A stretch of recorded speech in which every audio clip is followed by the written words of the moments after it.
ihsanih wa syukurlah wa la taufiqi wa amtinani asyhadu an la ilaha illallah wahdahu la syarika lahu ta'ziman li sya'ni wa asyhadu anna nabiyyana Muhammadan abduhu wa rasuluhu ata ila ridwani. Allahumma shalli wa sallim wa barik alaihi wa ala alihi wa ashabihi wa ikhwanih amma ba'd. Allahumma la sahla illa ma ja'altahu sahla wa anta taj'alu hasna idza syi'ta sahla.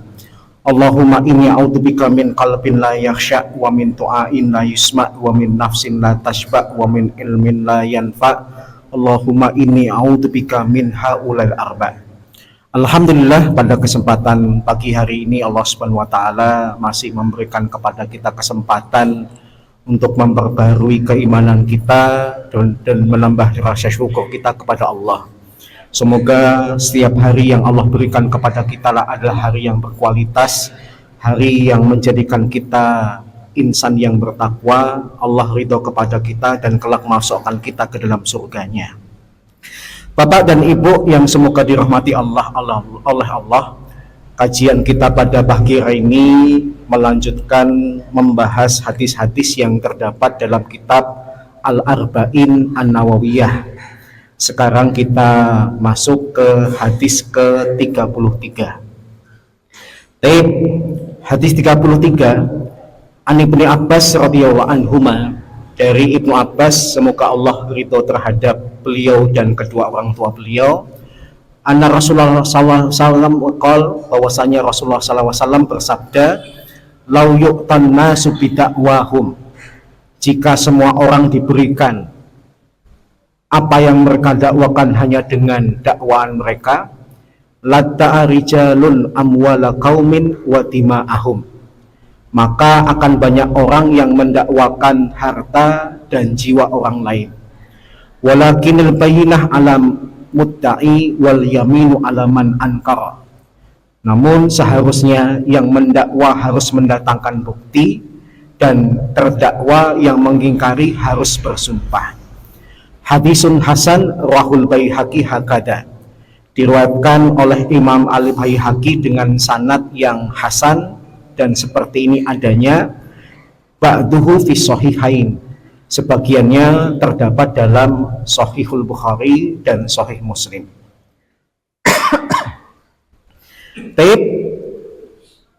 Ada beberapa pelajaran yang bisa kita ambil dari hadis ini. Yang pertama, hadis ini adalah satu dari sekian hadis yang diriwayatkan oleh Ibnu Abbas radhiyallahu anhuma.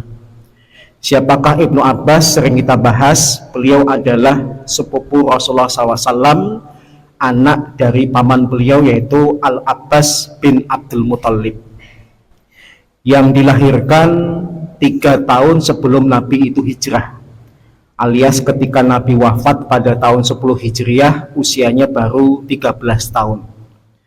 Meskipun usianya saat Nabi masih sangat belia, tetapi Allah karuniakan kepada beliau kekuatan hafalan dan kecerdasan, sehingga Ibnu Abbas radhiyallahu anhuma disepakati oleh para ulama di antara sahabat yang dijadikan rujukan dalam tafsir.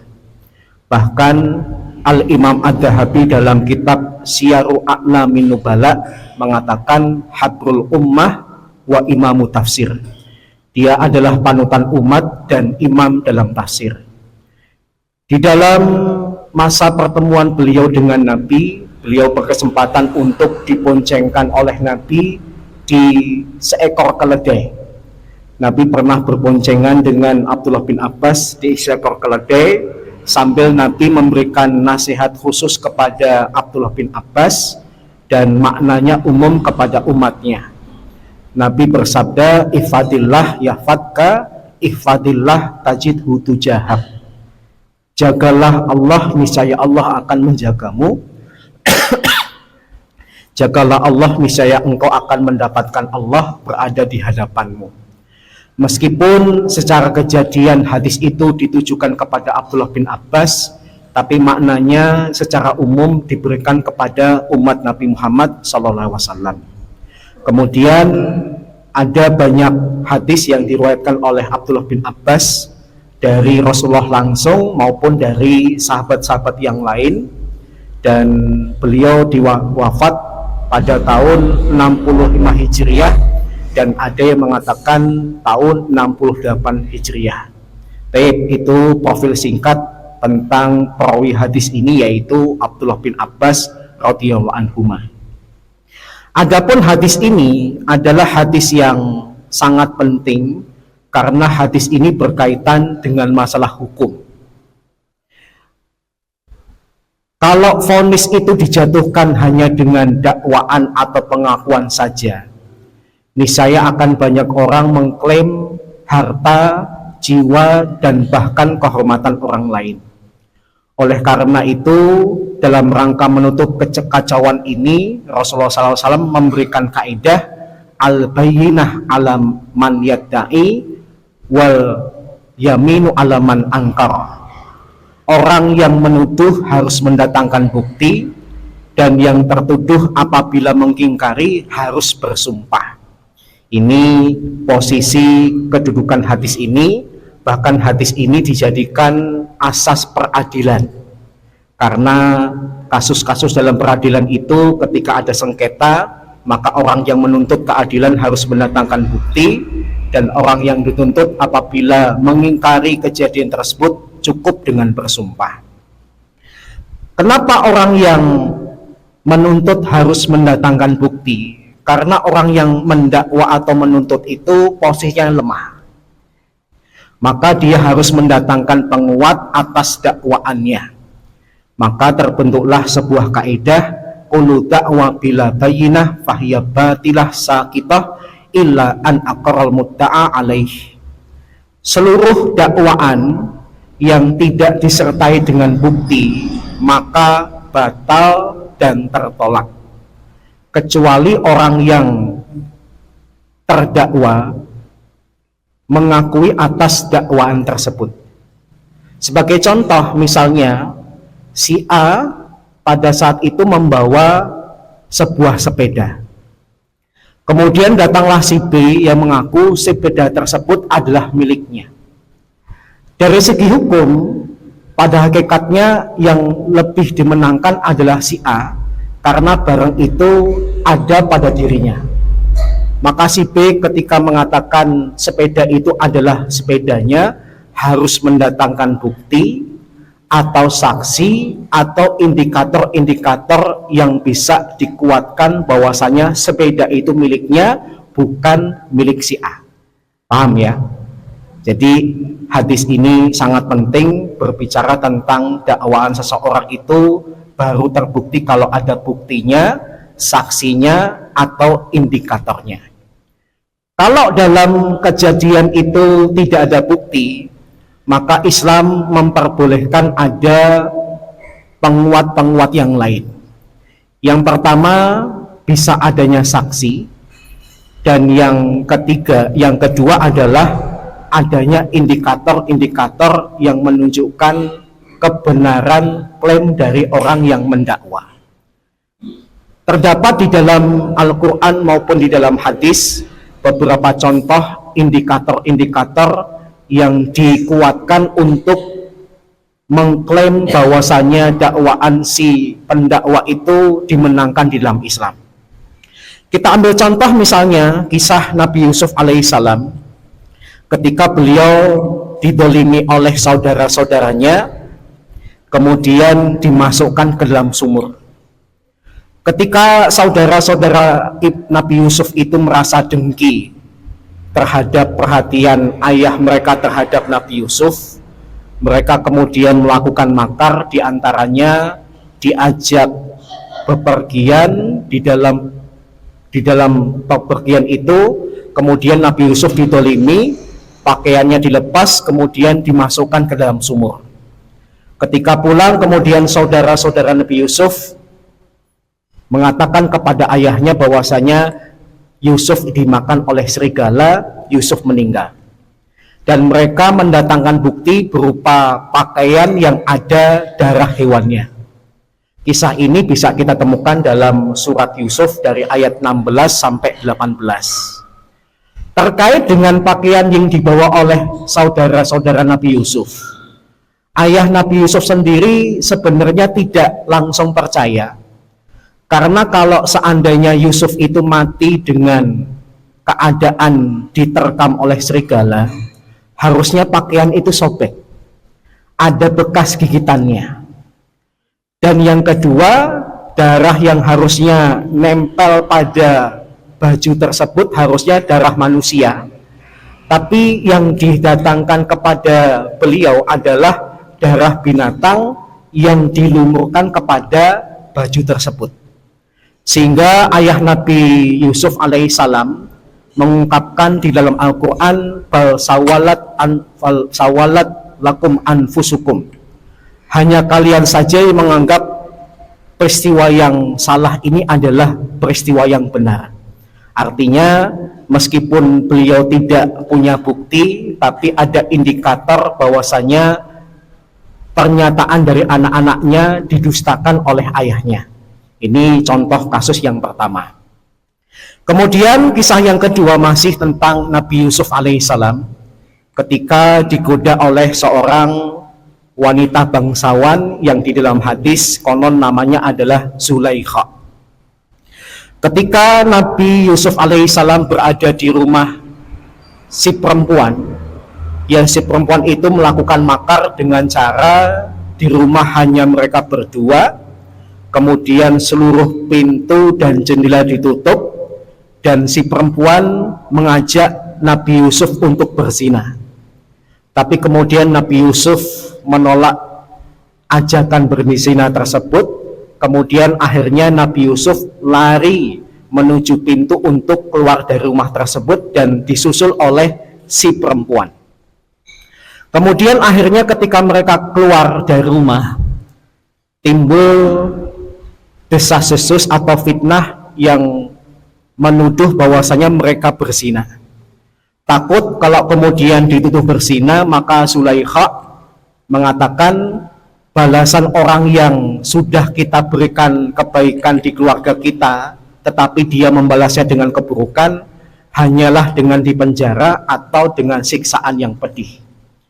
Alias Zulaikha sebenarnya pihak yang salah, tapi mengaku sebagai pihak yang benar, bahkan memposisikan Nabi Yusuf sebagai pihak yang bersalah. Maka kemudian Al-Quran memberikan cerita bahwasanya ketika masalah ini terjadi dalam keluarga Zulaikha, datanglah saksi dari keluarganya yang kemudian menyatakan seandainya Zulaikha adalah pihak yang benar, maka harusnya pakaian yang terkoyak itu di bagian depan dan Yusuf adalah orang yang berdusta.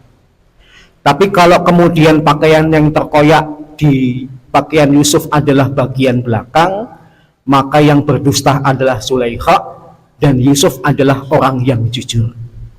Maka meskipun Zulaikha menyatakan Yusuf yang salah, tapi karena ada bukti yang menunjukkan bahwasanya Nabi Yusuflah yang tidak bersalah, kemudian dijadikan dalil oleh para ulama.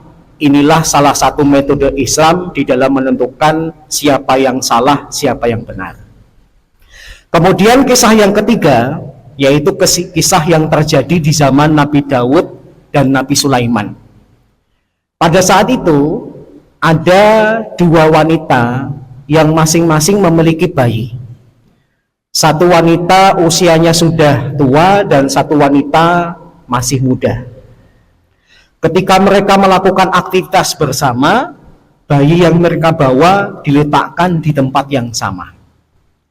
Dan tanpa mereka sadari, datang seekor serigala yang kemudian memakan salah satu bayi dari wanita, dan yang dimakan adalah bayi dari wanita yang lebih tua. Ketika mereka selesai beraktivitas, kemudian kembali ke tempat tersebut, kaget karena bayi dari wanita yang lebih tua tidak ada, alias sudah dibawa oleh serigala, dan yang tersisa adalah bayi dari wanita yang lebih muda. Karena dia sedih dengan anaknya yang dibawa oleh serigala, dia ambil bayi dari wanita yang lebih muda, dan kasus itu dilaporkan kepada Nabi Daud dengan harapan Nabi Daud memberikan keputusan yang bijak atas permasalahan mereka. Karena bayi itu berada di gendongan wanita yang lebih tua, wanita yang anaknya dimakan oleh serigala, maka Nabi Daud memutuskan sesuai dengan dohirnya. Karena bayinya yang bawa adalah perempuan lebih tua, maka bayi ini harusnya punyanya wanita yang lebih tua. Nabi Daud menghukumi secara dohir, karena anak itu ternyata juga nyaman-nyaman saja ketika dibawa oleh wanita yang lebih tua. Sampai kemudian Allah Subhanahu wa taala memberikan wahyu kepada Nabi Sulaiman, fafahamna Sulaiman, dan kami berikan pemahaman kepada Nabi Sulaiman, yang Nabi Sulaiman itu kemudian memberikan cara tersendiri untuk menentukan bayi ini miliknya wanita yang tua atau wanita yang muda. Dengan cara, oke lah, supaya lebih adil, gimana kalau bayi ini dibelah saja, separuh untuk wanita yang tua dan separuh untuk wanita yang muda. Karena takut anaknya bakal dibelah, maka wanita yang muda merelakan, ya jangan-jangan, karena kalau dibelah konsekuensinya anaknya nanti mati. Saya tidak ingin anak saya mati, biarkan saja dirawat oleh wanita yang lebih tua. Dan wanita yang lebih tua ridho dengan perkataan Nabi Sulaiman kalau dibelah. Dari situ kemudian Nabi Sulaiman tahu siapakah ibu yang sesungguhnya. Maka ketahuan bahwasanya ibu dari bayi tersebut adalah ibu yang lebih muda, karena ibu kandung tidak akan rela ketika anaknya itu dibunuh, dibelah jadi dua dengan alasan untuk keadilan, sedangkan wanita yang lebih tua ridho dengan keputusan Nabi Sulaiman alaihissalam. Maka ini contoh dalam menyelesaikan perkara terkait dengan masalah bukti. Nabi Sulaiman cerdik menggunakan cara untuk mengetahui siapakah ibu kandung dan yang tidak, dengan cara mengatakan akan dibelah.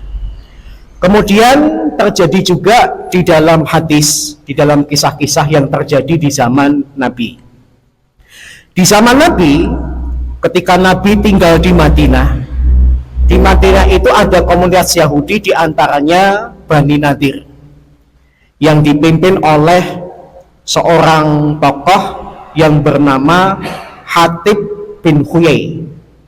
Hatib bin Huyai itu siapa? Dia Huyai bin Hatib, mohon maaf, Huyai bin Hatib. Huyai bin Hatib itu adalah bapak dari salah seorang istri Rasulullah yang bernama Sofiyah binti Huyai. Ketika Bani Nadir membersami Rasulullah di Madinah, ternyata ada perasaan tidak suka yang mereka pendam kepada Rasulullah, sehingga Bani Nadir yang dipimpin oleh Huyai bin Akhtab merencanakan untuk membunuh Rasulullah. Rencana tersebut diketahui oleh Nabi, maka Nabi mengusir Bani Nadir termasuk Huyai bin Akhtab untuk meninggalkan Madinah. Dan ketika meninggalkan Madinah, Huyai bin Akhtab membawa hartanya yang sangat banyak.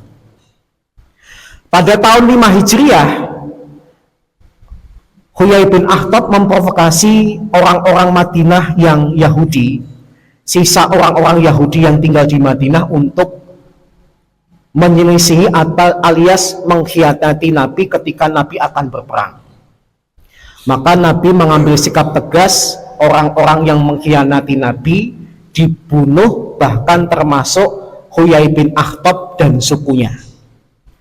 Ketika Nabi melakukan perang Khaybar, tidak lama setelah Nabi membunuh Huyai bin Akhtab, sukunya dan orang-orang Madinah yang berkhianat, Rasulullah mendatangi benteng Khaybar, kemudian mengatakan kepada orang-orang Yahudi di benteng Khaybar, kami datang untuk mengambil hartanya Huyai bin Akhtab, karena dulu ketika dia meninggalkan Madinah dalam posisi membawa harta yang sangat banyak.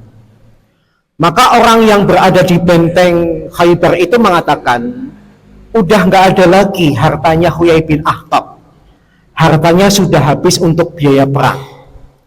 Nabi tidak punya bukti kalau bahwasanya Huyai bin Akhtab hartanya sudah habis, maka Nabi perintahkan sebagian kaum muslimin masuk ke benteng Khaybar, dan ternyata hartanya Huyai bin Akhtab masih banyak, sehingga orang-orang yang mengatakan hartanya Huyai bin Akhtab itu berdusta kepada Nabi. Maka ini contoh penerapan hadis ini. Kemudian di zaman Nabi juga ada kisah seorang wanita yang menjadi budak suatu ketika dipukul oleh seorang Yahudi sampai kepalanya itu pecah, bahkan tidak bisa bangun. Kemudian dalam rangka menuntut keadilan, keluarganya membopong perempuan ini, kemudian minta Rasulullah untuk menetapkan keadilan, menghukum orang Yahudi yang memukul kepala budak wanita ini. Kemudian Rasulullah SAW sebenarnya tahu siapa laki-laki yang memukul kepala perempuan ini, tapi Rasulullah kemudian mancing dengan nama-nama yang bukan pelakunya.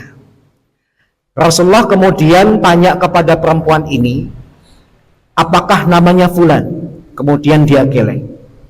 Namanya si Fulan, kemudian geleng. Kemudian yang ketiga, Nabi menyebutkan nama pelakunya, si perempuan itu mengangguk.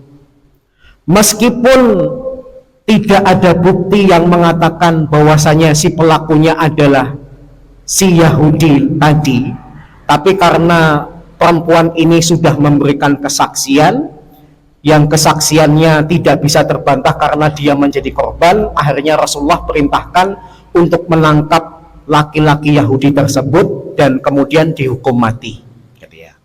Kemudian di dalam kasus-kasus modern juga ada. Dulu ketika di Madinah ada orang yang bersengketa. Ceritanya ada dua orang yang mereka sebenarnya berkawan. Yang satu itu dia bekerja karena tidak ingin menitipkan uangnya ke bank, dia titipkan kepada temannya. Sampai beberapa saat ketika tiap bulan dia gajian, dia titipkan kepada temannya. Sampai sekitar 1 tahun lebih kemudian datang ke rumah temannya minta uang yang dititipkan. Jahatnya temannya ini kemudian mengatakan, kamu nitipin apa? Apa yang kamu titipkan kepada aku? Kemudian jumlahnya berapa? Bahkan lebih parah, ngaku nggak kenal. Dititipin uang berbulan-bulan, ketika ditagih ngaku nggak ada, bahkan lebih parahnya ngaku nggak kenal. Maka kemudian qadhi atau hakim di Madinah itu diadukan kasus tersebut, kemudian mengatakan karena memang nggak ada bukti, maka bisa dikatakan yang menang harusnya adalah pria yang mengaku tidak dititipi. Kalau gitu saya perintahkan kamu, wahai laki-laki yang pertama, kamu pergi ke tempat di mana kamu menitipkan uang. Siapa tahu mungkin uangmu jatuh.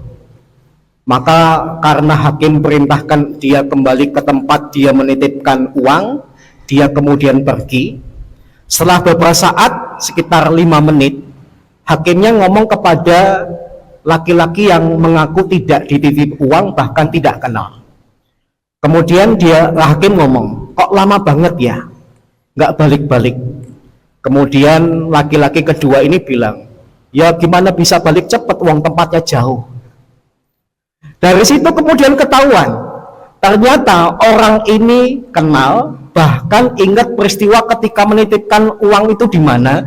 Dari segi jawabannya dijebak oleh si hakim, kenapa nggak cepat balik? Ya gimana cepat balik, uang tempatnya jauh. Dari situ kemudian hakim menentukan bahwasanya orang ini bersalah, orang ini sebenarnya dititipin uang tapi tidak amanah, sehingga diputuskan harus mengembalikan uang yang dititipkan kepada dirinya.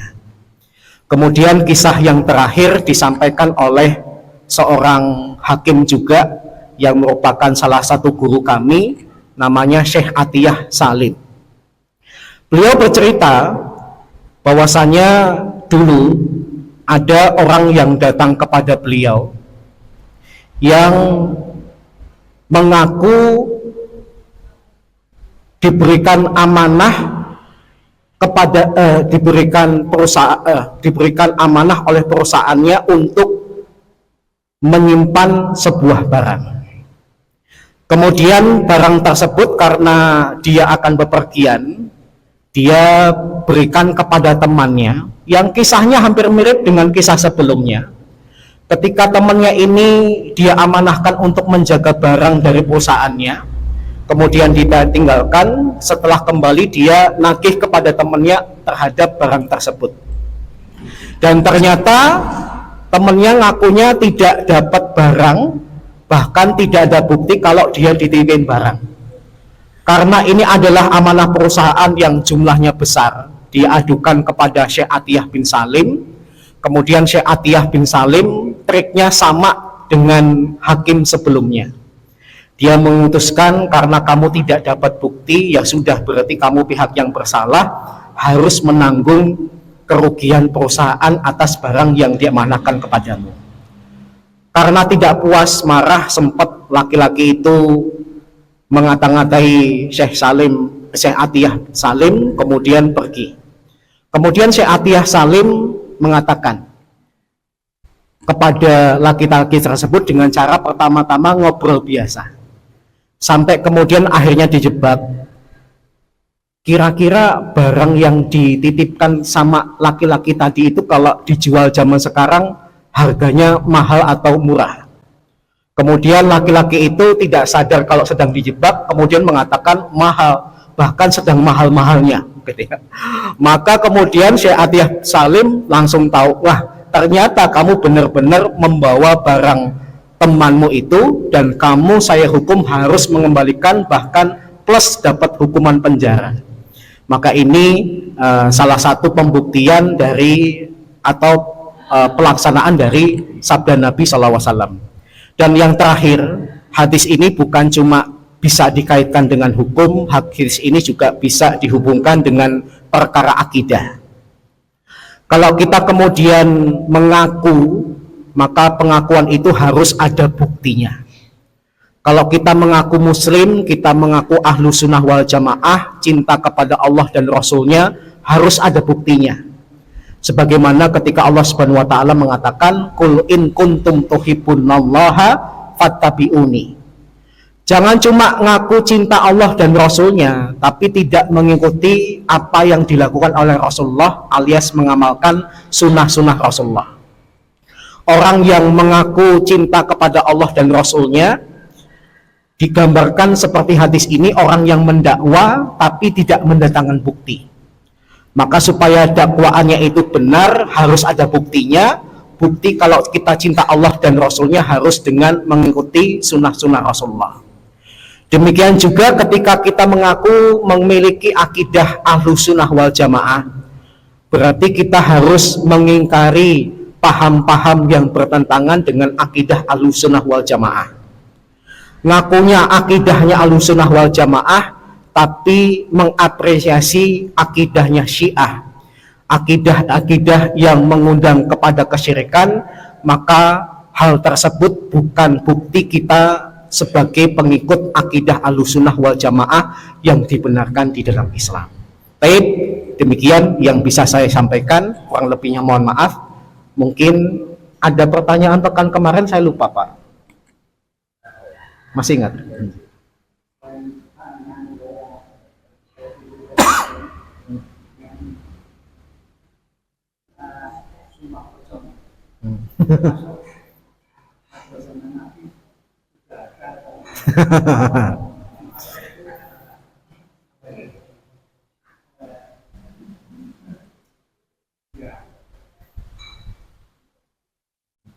Ya, baik. Ya, di zaman Nabi tidak ada sumpah pocong. Yang ada di dalam Islam adalah kesaksian palsu.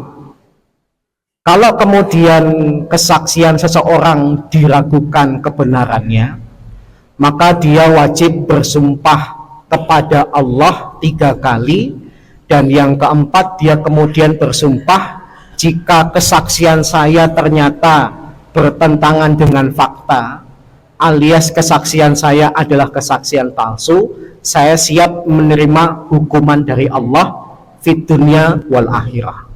Yang ada cuma itu. Kasus tentang kesaksian palsu, dia harus bersumpah atas nama Allah 3 kali, dan yang keempat dia bersumpah kalau kesaksiannya palsu siap menerima hukuman dari Allah. Tapi tidak pakai ritual ada pocongnya. Ya kalau sudah menjadi pocong berarti kan orang itu mati. Lah lucu kalau kemudian pakai pocong orangnya masih hidup. Paham ya? Gitu ya. Rasulullah tidak pernah melakukan simulasi terhadap pocong. Jadi sumpah pocong itu tidak ada. Yang ada cuma kalau dikhawatirkan memberikan kesaksian palsu, bersumpah dengan nama Allah 3 kali. Kemudian yang keempat dia bersumpah kalau dia kesaksiannya palsu siap menerima hukuman dari Allah. Pertanyaan pekan kemarin apa, Pak?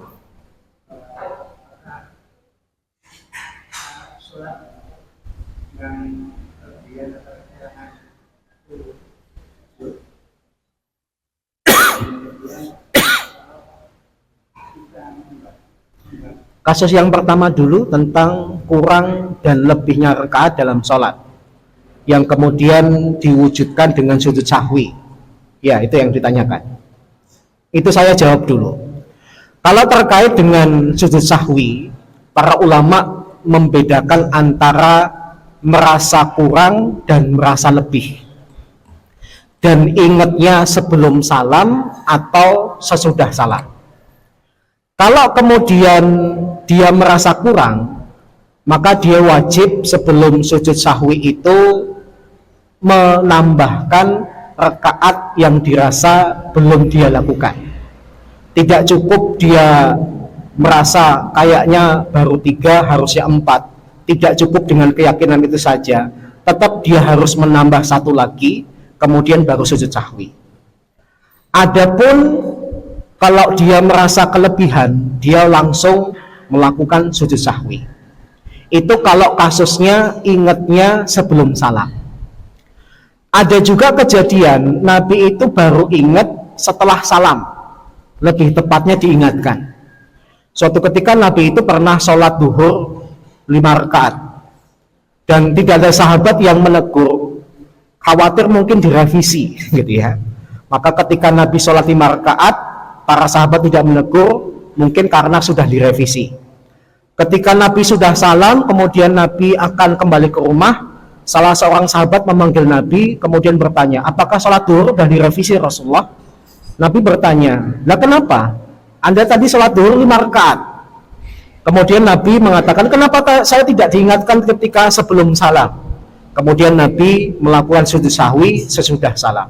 Artinya sujud sahwi itu bisa dilakukan sebelum salam, bisa juga dilakukan sesudah salam, tergantung kasusnya ingatnya kapan. Tapi kalau sholat berjamaah sebaiknya dilakukan sebelum salam karena ada kegiatan saling mengingatkan.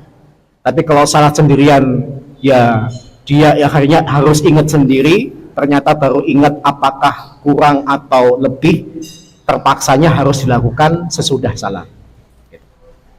Gitu Pak. Terus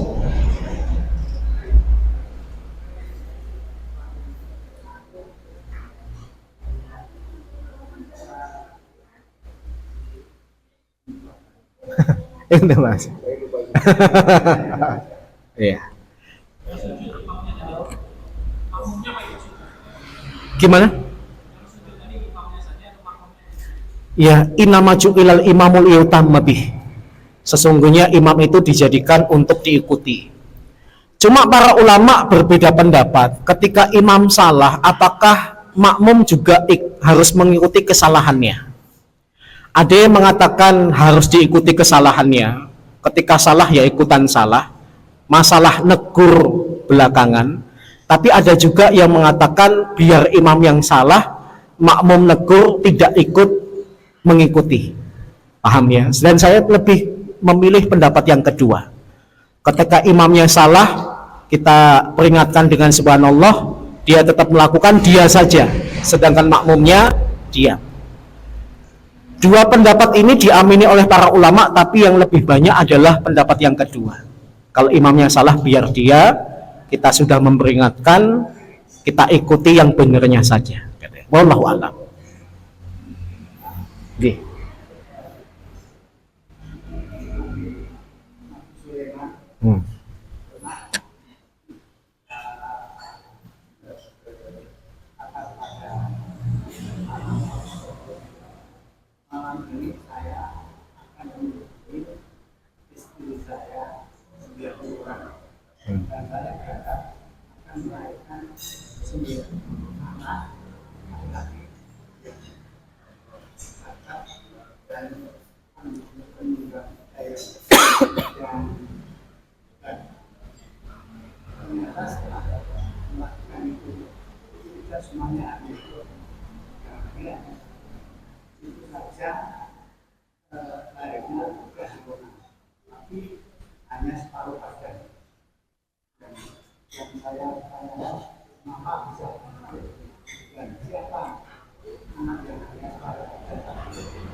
Kisah yang Bapak sampaikan itu termasuk kisah Israiliyat yang didustakan oleh Islam, alias kisah tersebut tidak benar.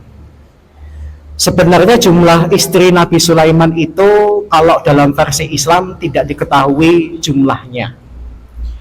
Kita meminjam dari agama sebelah yang konon Nabi Sulaiman itu jumlah istrinya 1000, tidak cuma 90, 1000. Nabi cuma mengisyaratkan istri Nabi Sulaiman itu banyak. Bahkan dengan menikahi banyak istri itu Nabi Sulaiman berharap akan lahir tentara-tentara Allah yang banyak juga.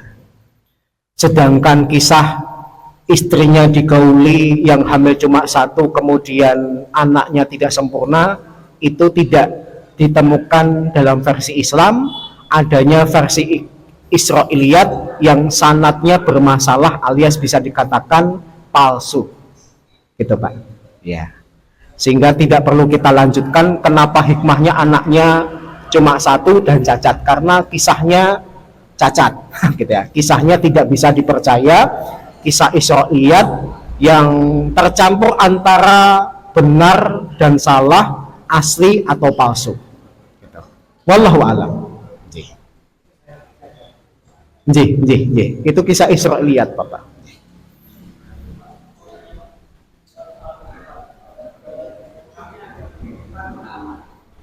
Penitipan kamar.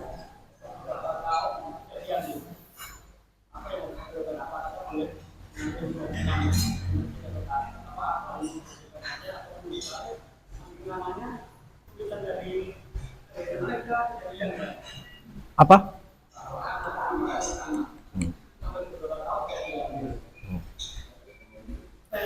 Itu nemunya di mana? Ya, nemunya di mana? Kota Amal ada orang yang menitipkan. Keganggu suara putus-putus. Ada toko.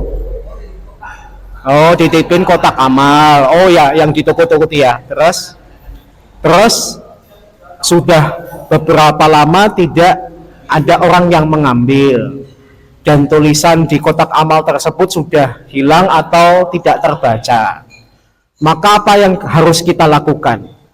Kalau melihat dari segi orang memasukkan uang ke dalam kotak itu adalah untuk bersedekah, maka kita tidak boleh mengambil bagian dari kotak sedekah tersebut. Tapi kita bisa mengalihkan kepada lembaga yang sama, lembaga yang menerima sedekah, gitu ya. Jadi kotak tersebut tidak boleh menjadi hak milik tokonya, tapi diberikan kepada lembaga lain yang kemungkinan geraknya sama dan juga menerima sedekah, gitu ya.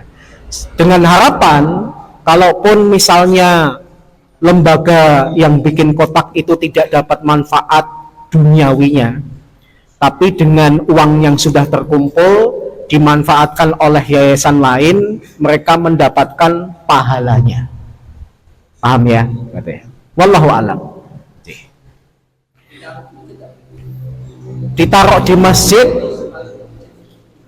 kalau memang tulisannya adalah untuk pembangunan masjid, kita masih ingat boleh. Kalau tulisannya adalah untuk yatim piatu, diberikan kepada yatim piatu. Kalau tujuannya untuk lembaga pendidikan Islam, ya diberikan kepada lembaga pendidikan Islam. Seingat kita apa? Kalau kemudian nggak ingat sama sekali, akhirnya istihad kita adalah diberikan kepada masjid. Nah, itu pilihan yang terakhir, gitu ya. Wallahu a'lam. Nah, saya lupa menyampaikan, hadis ini juga dapat kita terapkan ketika kasus yang dulu disampaikan oleh Pak Timan terkait dengan barang-barang yang tertinggal di masjid. Ya, maka kalau Pak Timan mengunjungkan ada kacamata atau jam yang tertinggal, maka orang yang mengklaim kacamatanya tertinggal, jamnya tertinggal harus mendatangkan bukti.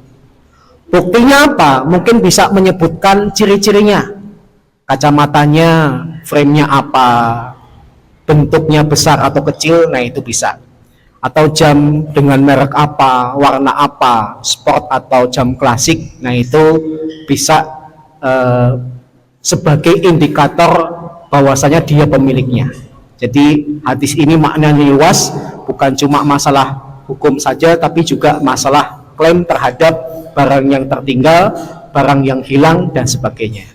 Baik, yang terakhir, mari kita sama-sama mendoakan saudara kita Pak Sargito dan Bu Sudarmi yang insya Allah akan melaksanakan umroh pada pekan depan. Kita sama-sama mendoakan moga-moga umroh yang dilakukan adalah umroh yang makbulah. Setiap amal soleh yang dilakukan sebelum, saat, dan sesudah umroh adalah amal yang diterima. Doa kita adalah astaudiullah dinak wa amanatak wa khawatima amalik zawatakallahu taqwa wa qafarodanbak wa yasarakalakal khaira haisuma kunta. Semoga Allah Subhanahu wa taala menerima ibadah umroh Bapak dan Ibu berdua. Semoga diberikan keberhasilan, keselamatan, dan kelancaran di dalam melaksanakan umrohnya. Dan doakan saudara-saudara kita yang di sini maupun di tempat lain, moga-moga diberikan kesempatan yang sama untuk bisa minimalnya melaksanakan umroh. Kalau haji mungkin peluangnya kecil, tapi setidaknya kita masih diberikan kesempatan untuk melaksanakan umroh, bisa melihat secara langsung Baitullah dan sebagainya. Baik, kurang lebihnya mohon maaf. Kita tutup dengan ucapan wajib dan hamdalah. Subhanakallahumma wa bihamdika asyhadu an la ilaha illa anta astaghfiruka wa atubu ilaik. Assalamualaikum warahmatullahi wabarakatuh.